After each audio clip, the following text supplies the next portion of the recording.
नमस्कार। Healthy lifestyle session में आपका एक बार फिर से स्वागत है। दोस्तों, अगर हमेशा ज़िंदगी में खुश रहना है, तो उसके लिए हमें 5 चीज़ों पे को हमें हेल्दी बनाना होगा, जिसमें पहला था हेल्दी बॉडी, दूसरा हेल्दी माइंड, तीसरा हेल्दी करियर, चौथा हेल्दी रिलेशनशिप और पाँचवाँ हेल्दी फाइनेंस। तो दोस्तों, पहली कड़ी में हमने बात की फिजिकल हेल्थ की, कैसे हम फिजिकली अपने आप को हेल्दी रख सकते हैं। आज हम बात करेंगे मेंटल हेल्थ की। तो चलिए शुरू करते हैं।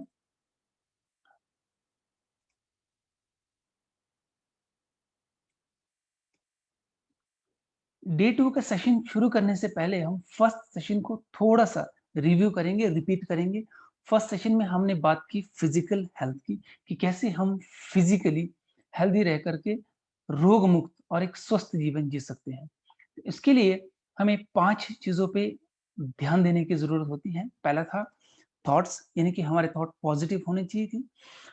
इस थॉट में हमें एक चीज़ मैंने आपको कही कि हमेशा अपने सबकॉन्शियस माइंड को एक थॉट दें कि मैं स्वस्थ हूँ, मुझे किसी भी प्रकार का कोई भी रोग ज़िंदगी में कभी नहीं हो सकता।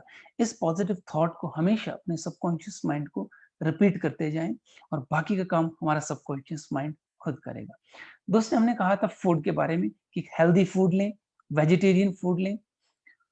तीसरी बात हमने कही थी कि ड्रिंक ज़्यादा से ज़्यादा इनटेक करें, पानी की क्वांटिटी और जूस ज़्यादा लें, ये हमारी बॉडी को हेल्दी रखने में बहुत हेल्प करता है।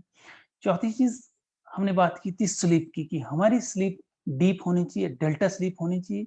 और पाँचवीं बात हमने कही कि हम कुछ एक्सरसाइज़ रोज़ करें। इसमें मैंने कुछ एक्सरसाइज़ आपको बताई थी, यानी कि कुछ प्राणायाम की टेक्निक्स बताई थी कि कैसे हम प्राणायाम और मेडिटेशन दोनों को मिक्स करके, योग और योगा दोनों को मिक्स करके हम हेल्दी रह सकते हैं। अगर आपने डे 1 का सेशन नहीं देखा हो तो डिस्क्रिप्शन में जाके ज़रूर देखिए। तो चलिए अब हम बात करते हैं मेंटल हेल्थ की। मेंटल हेल्थ दोस्तों बहुत इम्पोर्टेंट होती है। हमारा जो मेंटल हेल्थ है, हम ज़्यादातर मेंटल हेल्थ के ऊपर ध्यान नहीं देते, क्योंकि बहुत ज़्यादातर लोग मेंटल हेल्थ को लेकर के अवेयर नहीं होते हैं। फिजिकल हेल्थ को लेकर के अवेयर भले ही ना हो, लेकिन इतना ज़रूर होता है कि जब हमें फिजिकली कोई प्रॉब्लम आती है, जब हम अस्वस्थ हो जाते हैं, तो हम डॉक्टर से ज़रूर कंसल्ट करते हैं। डॉक्टर हमें प्रिस्क्रिप्शन देता है और कुछ इंस्ट्रक्शंस भी हमें हमारी बीमारी के अनुसार देते हैं। तो उन इंस्ट्रक्शंस को भी हम ज़रूर फ़ॉलो करते हैं और डॉक्टर द्वारा दिए गए प्रिस्क्रिप्शन को भी ज़रूर हम इस्तेमाल करते हैं। जैसे ही हमें लगे कि हम फिज़िकली हेल्दी हो चुके हैं, तो हम वो सारी चीज़ें भूल जाते हैं। लेकिन मेंटल हेल्थ को लेके ज़्यादातर लोग अवेयर तक नहीं होते हैं। दोस्तों, मेंटल हेल्थ है क्या? मतलब it's all about mind and thoughts. हमारी सोच कैसी है, हमारा माइंड कैसा है, क्या थॉट्स हमारा माइंड प्रोड्यूस कर रहा है, ये सारी चीज़ें हमारे मेंटल हेल्थ से कंसर्न्ड होती है। और ये भी एक कड़वा सच है कि 95% डिज़ीज़ हमारे माइंड से ही शुरू होती है। अगर आप मेंटल हेल्थ को लेकर के अवेयर नहीं है, अगर आपको ये पता ही नहीं है कि अपने आप को मेंटली कैसे हेल्दी रखना है, तो आपको बहुत सी प्रॉब्लम्स आ सकती है। तो आज हम बात करेंगे कि मेंटली हम कैसे हेल्दी रहें। मेंटल हेल्थ मीन्स, और अगर हम देखें कि डिज़ीज़ होता क्या है? डिज़ीज़ मीन्स डिस-ईज़, यानी कि जब हमारी ईज़, शांति, और शांति हमारे बॉडी के अंदर नहीं होती है, शांति हमारे मन में होती है। तो जब हमारे मन की शांति डिस्टर्ब हो जाती है, उस वक़्त हमें रोग उत्पन्न हो जाते हैं। तो मेंटल हेल्थ में कि कॉज़ क्या होते हैं, कैसे हम मेंटली अनहेल्दी होते हैं? तो इसका सबसे पहले कारण होता है कि हमारे नेगेटिव थॉट्स। हम कभी अपने थॉट्स पे ध्यान ही नहीं देते कि हमारे थॉट किस क्वालिटी की है। दूसरा होता है अनहेल्दी फूड, ज़्यादातर जंक फूड या अनहेल्दी फूड, बहुत ज़्यादा नॉन-वेज, इस तरह की, मतलब जैसा हमारा अन्न होता है वैसा हमारा मन होता है। तो जब हमारा फूड ही हेल्दी नहीं होगा, तो हम मेंटली हेल्दी नहीं रह सकते हैं। मेंटली हेल्थ को खराब होने का तीसरा कारण होता है बैड हैबिट्स। जब हमें बैड हैबिट्स मीन्स नशा करना या बहुत सी और भी बहुत सी बुरी आदतें हैं। इस पे मैं ज़्यादा डिस्कस अभी नहीं करूँगा। और बुरी आदतें हमें पड़ती है बैड कंपनी से, जब हमारा फ्रेंड सर्कल, हमारी संगत जब अच्छी नहीं होती है, उस बुरी संगत का असर हमारी मेंटल हेल्थ पे पड़ता है और मेंटल हेल्थ हमारी फिजिकल हेल्थ को डिस्टर्ब करती है और जहाँ हमारी जो लाइफ की जो शांति है वो भंग हो जाती है और हमारी जो हैप्पीनेस है वो गायब हो जाती है। और तीसरा जो मेंटल हेल्थ का एक कारण है वो है रॉन्ग पेरेंटिंग, यानी कि बचपन से लेकर के अगर हमारी पेरेंटिंग अच्छे से नहीं हुई है, पेरेंटिंग ही हमारे जो थॉट्स है, हमारे जो बिलीव सिस्टम है उसे क्रिएट करती है। मेंटल हेल्थ की अगर हम बात करें, आज हर दूसरा व्यक्ति मेंटल हेल्थ से परेशान है, कहीं न कहीं वो मेंटली अनहेल्दी है।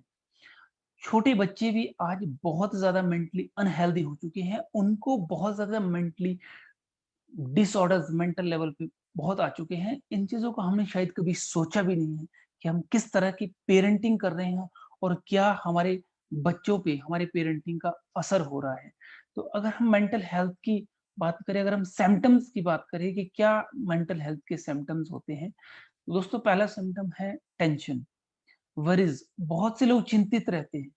चिंता करने की बहुत सी वजहें हो सकती हैं। जो चिंता जो होती है, वो हमें चिता के समान बना देती है। चिंता और चिता में सिर्फ बिंदी मात्र का फ़र्क है।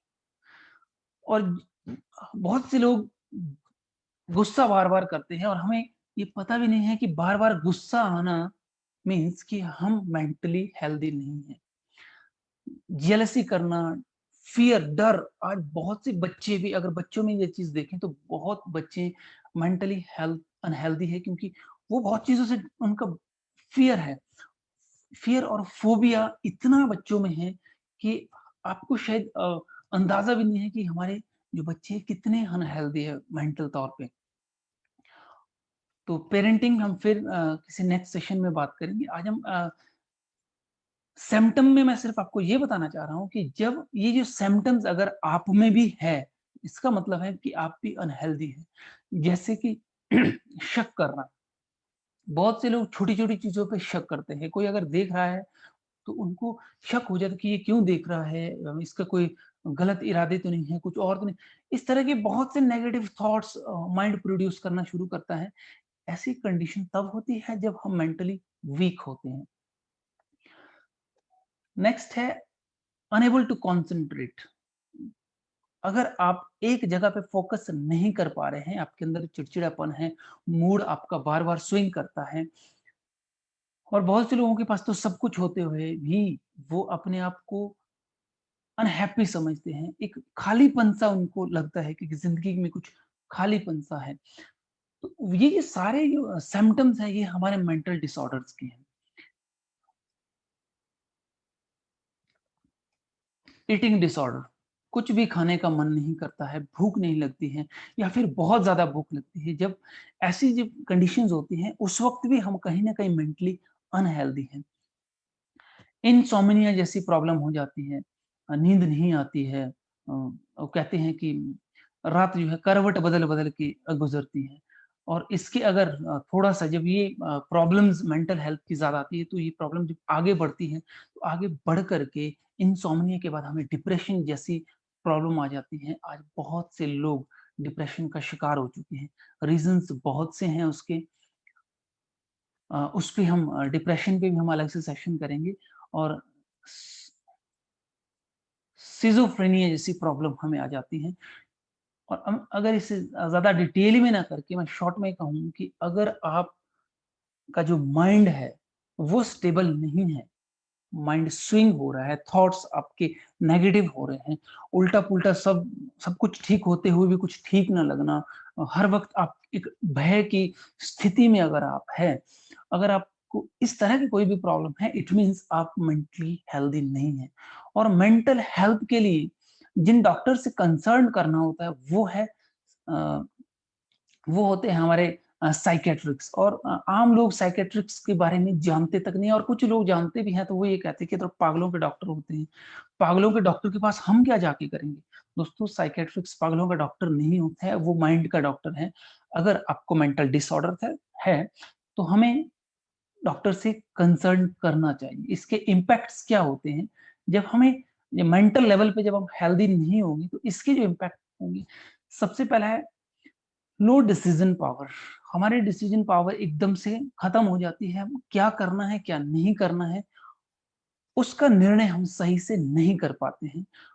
और जब मेंटली जो डिसऑर्डर्स जब हमारे आते हैं, जब हम मेंटली अपने आप को कंट्रोल नहीं कर पाते हैं, तो उस वक़्त एक सबसे बड़ी प्रॉब्लम आती है कि जब हम साइकियाट्रिस्ट के पास ना जाकर के किसी दोस्तों से या किसी तीसरे व्यक्ति से अ, अपनी प्रॉब्लम को शेयर करते हैं, तो उसका एक बहुत ही अच्छा सॉल्यूशन वो देते हैं, वो है नशा। दोस्तों बहुत से आज जो युवा पीढ़ी भी है, बहुत से लोग नशे की लत के नशे की चपेट में आ चुके हैं। उन्हें लगता है कि नशा करने के बाद मेंटल मन को शांति मिल जाती है और उसके बाद तो सारी प्रॉब्लम्स खत्म हो जाती है। उन्हें ड्रग एडिक्शन हो जाती है। आज यूथ में ये बहुत सारी प्रॉब्लम है। आपको ये प्रॉब्लम ना हो या आपके बच्चों में ये प्रॉब्लम ना हो, इसलिए अपने और अपने बच्चों की मेंटल हेल्थ पे ज़रूर ध्यान दें। जब मेंटली हम अनहेल्दी हो जाते हैं, जब हमारे थॉट जो सिस्टम है वो पॉजिटिव की जगह नेगेटिव हो जाते हैं, उस वक़्त हमारा जो एंडोक्राइन सिस्टम है, यानी कि हमारी बॉडी के अंदर जो हार्मोनल इम्बैलेंस होना शुरू हो जाते हैं। जब हार्मोनल इम्बैलेंस होता है, तो उस वक़्त हमारी बॉडी में जो हार्मोन सिक्रीशंस होता है, वो सारा डिसबैलेंस हो जाता है, जिससे हमारी फिज़िकल लेवल पे भी हमें प्रॉब्लम शुरू हो जाती है। हमारा नर्वस सिस्टम ब्रेक डाउन हो जाता है। सिम्पैथेटिक, पैरासिम्पैथेटिक जो नर्वस सिस्टम है, वो ब्रेक डाउन हो जाता है। यानी कि जो सिम्पैथेटिक और पैरासिम्पैथेटिक जो नर्वस सिस्टम है, उसे हमारे हाइपोथैलेमस ग्लैंड जो होता है, वो कंट्रोल करता है। हमारे माइंड के अंदर 3 ग्लैंड होते हैं, पिट्यूटरी ग्लैंड, पिनल ग्लैंड और अ, हाइपोथैलेमस ग्लैंड। ये जो ग्लैंड्स है, जब ये प्रॉपर सिक्रेशन हार्मोन्स का नहीं करेंगे, तो हमारी पूरी बॉडी के अंदर इम्बैलेंस आ जाएगा और हमारा मेंटल हेल्थ के साथ-साथ हमारी फिजिकल हेल्थ भी खराब हो जाती है। तो इसका जो इस तरह के जब इम्पैक्ट हमारी बॉडी में पड़ते हैं, तो हमारी लाइफ डिस्टर्ब हो जाती है और हमारी लाइफ की जो इम्पोर्टेंट चीज़ है, हैप्पीनेस, वो गायब हो जाती है। तो चलिए अब बात करते हैं सॉल्यूशन की कि क्या सॉल्यूशन है, कैसे हम अपनी मेंटल हेल्थ को हेल्दी रखें। इसका जो सॉल्यूशन है, first solution same as it is कि पहले हम अपने लाइफस्टाइल को चेंज करें, हमारी फूड हैबिट्स को चेंज करें, हेल्दी फूड लें। दूसरा, अपनी कंपनी को चेंज करें।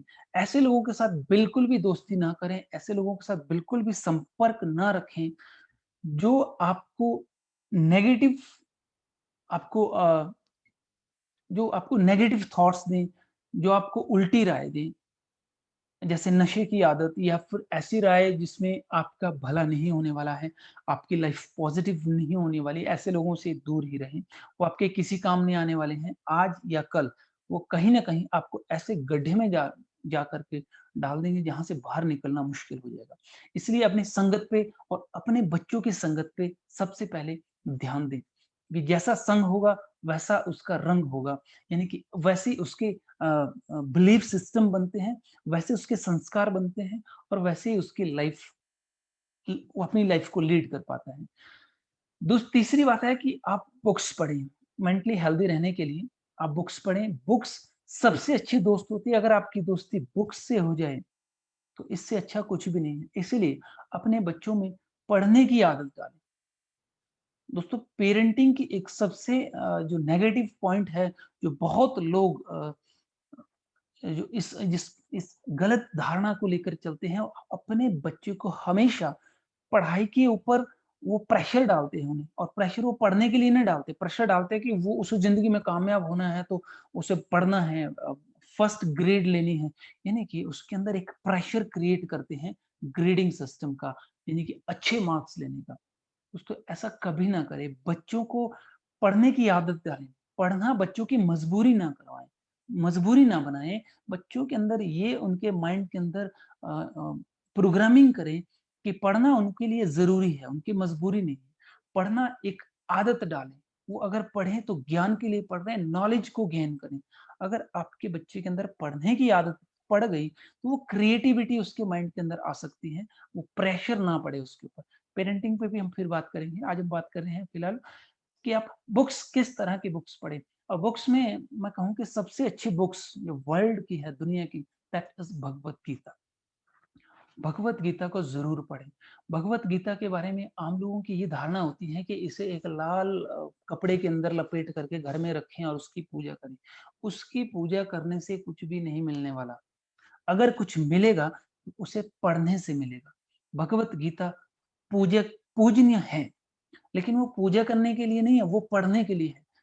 उसे अगर आप पढ़ेंगे, वही उस बुक की पूजा है। तो भगवत गीता के ऊपर भी एक लंबी सीरीज़ है। आने वाले टाइम में मैं आपको बताऊँगा। मैं सिर्फ़ इतना कहूँगा कि भगवत गीता एक पवित्र ही नहीं, बहुत महान ग्रंथ है। इसे ज़रूर पढ़ें, इसके अंदर दिए गए ज्ञान को समझने की कोशिश करें। कैसे भगवत गीता आपके लिए आज के इस दौर में इम्पोर्टेंट हो सकती है, यूज़फुल हो सकती है, उसके ऊपर 21st सेंचुरी गीता, एक पूरी सीरीज़ मैं आपको आपके लिए लेके आऊँगा कि गीता जो एक मैं इसे कहता हूँ कि अ, थ्री डायमेंशनल है कि इसके एक नहीं कई अर्थ होते हैं। आपके लिए क्या इम्पोर्टेंट है, क्या आपकी लाइफ में वो वैल्यूज़ को क्रिएट कर सकते हैं, उसके ऊपर हम बाद में डिस्कस करेंगे। दूसरी अगर बुक्स की बात कहूँ तो मैं आयुर्वेद ज़रूर पढ़ें। आयुर्वेद पढ़ने से हमें हेल्थ से रिलेटेड बहुत सी चीज़ें सीखने को मिलती हैं। आयुर्वेद सिर्फ़ जड़ी-बूटी तक सीमित नहीं होता है। आयुर्वेद एक बहुत बड़ा ग्रंथ है, जो हमें जीने की कला सिखाता है। हमारे लाइफ़स्टाइल को चेंज करता है। हमारे माइंड्स को हम कैसे पॉजिटिव रख सकते हैं, कैसे हम उसे हेल्दी बना सकते हैं, वो सारी चीज़ें हम उसमें पढ़ सकते हैं। और ओवरऑल मैं कहूँ कि स्पिरिचुअल्स बुक्स पढ़ें, मैगज़ीन पढ़ें, बहुत सी ऐसी संस्थाएँ हैं जो बहुत अच्छे-अच्छे बुक्स जिनकी निकलती है, मंथली मैगज़ीन्स निकलती है, उन मैगज़ीन्स को आप ज़रूर पढ़ें। मैं कुछ अगर मैं रिकमेंड करूँगा तो ब्रह्मा कुमारी संस्था की एक ज्ञान अमृत आती है, आप उसे पढ़ें। गायत्री वालों की बुक्स आती हैं, मैगज़ीन्स आती हैं और वैसी बहुत सी संस्थाएँ हैं, ऑर्गनाइज़ेशंस हैं जो मंथली मैगज़ीन्स निकालती हैं। उन मैगज़ीन्स को पढ़ें तो हमारे अंदर पॉज़िटिव जो थॉट्स है, पॉजिटिव इनटेक, इसे हम कहते हैं हेल्दी न्यूट्रिशन फॉर माइंड, कि जब हम अच्छी-अच्छी बुक्स पढ़ेंगे तो वो जो बुक्स है वो हमें पॉजिटिव इनटेक करती हैं। जो पॉजिटिव न्यूट्रिशन जो माइंड को मिलता है वो पॉजिटिव थॉट्स से मिलता है, वो बुक्स से मिलता है। फिजिकल हेल्थ के लिए तो हम न्यूट्रिशन की वैल्यूज़ को ध्यान में रखते हुए हम इनटेक करते हैं और हम हेल्दी रहते हैं, लेकिन माइंड कैसे हेल्दी रहें, उसके लिए हम स्पिरिचुअल बुक्स ज़रूर पढ़ें। नेक्स्ट सॉल्यूशन है कि आप एक्सरसाइज करें। एक्सरसाइज पे हमने पहले भी बात की है और भी आगे आने वाली वीडियोज़ में बात करते रहूँगा। और तीसरा इम्पोर्टेंट ये चौथा जो इम्पोर्टेंट चीज़ है गोल सेटअप। जी हाँ, दोस्तों लाइफ में हेल्दी रहने के लिए, हैप्पी रहने के लिए माइंड का स्टेबल होना ज़रूरी होता है और माइंड को कंट्रोल करने का एक सबसे अच्छा तरीका है गोल सेटअप। यानी कि अगर आपकी ज़िंदगी में लक्ष्य नहीं है, तो आप के अंदर कोई लक्षण भी नहीं आने वाले हैं और आपकी लाइफ जो है कागज़ की कश्ती की तरह होगी। जिस तरफ को लहरें आएगी, आप उसी तरफ को जाओगे। गोल सेटअप बहुत इम्पोर्टेंट होता है। जब हमारी लाइफ में कोई गोल नहीं है, तो नो गोल यानी कि no purpose, no life. No life means कि आपकी लाइफ में कोई वैल्यूज़ नहीं रहेगी। आपके जीने का अगर कोई मकसद ही नहीं है, तो आपकी ज़िंदगी मैं सिंपल हमेशा जब मैं स्टूडेंट्स को गोल सेटअप के ऊपर बात करता हूँ, तो एक बात कहता हूँ कि अगर आपका गोल नहीं है, तो आप गोल हो जाओगे और जो भी चीज़ गोल है, वो घूमती बहुत है। वो चाहे पृथ्वी है या फिर फुटबॉल है, तो आप भी फिर गोल हो जाओगे। ज़िंदगी की लात आपको इधर और उधर फेंकते रहेगी। जब आपका गोल सेट होगा, तो आपका जो माइंड है, हमेशा उस गोल पे फ़ोकस्ड रहेगा। फालतू की चीज़ों पे, फालतू के काम में, फालतू की आपकी जो थॉट्स हैं, वो नहीं आएँगे। आपके थॉट्स हमेशा आपके गोल के ऊपर सेट होंगे। गोल पे आपका जब लेज़र शार्प फ़ोकस होगा, आप देखोगे कि आपकी लाइफ में नेगेटिविटी और नेगेटिव जो कंपनीज़ है, बैड कंपनीज़ है, आपके पास उन सब चीज़ों के लिए वक़्त ही नहीं होगा। दुनिया में बहुत कुछ आज चल रहा है, जो सारी चीज़ें आप सोशल मीडिया पे देख सकते हैं और सोशल मीडिया की एडिक्शन बहुत से लोगों में है। वो सोशल मीडिया में क्या देखना चाहते हैं, कोई पता ही नहीं है। फेसबुक या यूट्यूब में जो कुछ आ रहा है, स्क्रॉल होते हैं, वो सारी चीज़ें देखते जा रहे हैं, जबकि उनकी लाइफ में उसकी कोई वैल्यूज़ नहीं है, कोई ज़रूरत भी नहीं है। लेकिन अगर आपका गोल फिक्स होगा, तो सोशल मीडिया की एडिक्शन आपको नहीं होगी। सोशल मीडिया पे जब भी आप जाओगे, तो आप सिर्फ़ और सिर्फ़ वही कंटेंट्स देखोगे, जो आपके गोल से रेलेवेंट होगा। इससे आपको एडिक्शन भी नहीं होगी और सोशल मीडिया का आप यूज़ भी कर पाओगे। अदरवाइज़ सोशल मीडिया आपको यूज़ कर रहा है। तो गोल सेटअप पे मैं अलग से वीडियो अब नेक्स्ट वीडियो में गोल सेटअप पे ही मैं आपके लिए लेके आऊँगा। तो आप मेरे साथ जुड़े रहिए, मेरे चैनल को सब्सक्राइब कीजिए और गोल सेटअप का जो टॉपिक है विशेषकर स्टूडेंट्स के लिए बहुत इम्पोर्टेंट और हेल्पफुल रहेगा। और नेक्स्ट जो सॉल्यूशन है माइंड को हेल्दी रखने के लिए दैट इज़ मेडिटेशन। मेडिटेशन मैं कहूँगा कि मेडिटेशन एक ऐसी मेडिसिन है जो हर प्रॉब्लम का सॉल्यूशन आपको दे सकती है। मेडिटेशन को लेकर के हम नेक्स्ट नेक्स्ट टॉपिक जो हमारा डे 3 है, उसमें हम बात करेंगे। फिलहाल मैं सिर्फ इतना ही कहूँगा कि मेडिटेशन माइंड को कंसंट्रेट करता है और एक कंसंट्रेटेड माइंड पॉजिटिव थॉट को प्रोड्यूस करता है और एक पॉजिटिव थॉट पॉजिटिव हमारी मेंटल हेल्थ को हेल्दी रखता है और मेंटल हेल्थ आपकी फिजिकल हेल्थ को हेल्दी बनाती है। फिजिकली और मेंटली हेल्दी व्यक्ति एक हेल्दी रिलेशनशिप क्रिएट करता है और जिसके रिलेशनशिप हेल्दी होते हैं फैमिली के अंदर, सोसाइटी के अंदर, वो हमेशा एक शांत चित्त, एक पीसफुल लाइफ जी सकता है और हेल्दी और हैप्पी रहना ये हमारी जिंदगी का मकसद होता है। आप सभी हेल्दी रहें, ऐसी मेरी कामनाएं हैं। Thank you. नेक्स्ट सेशन में फिर मिलेंगे। सी यू सून। बाय।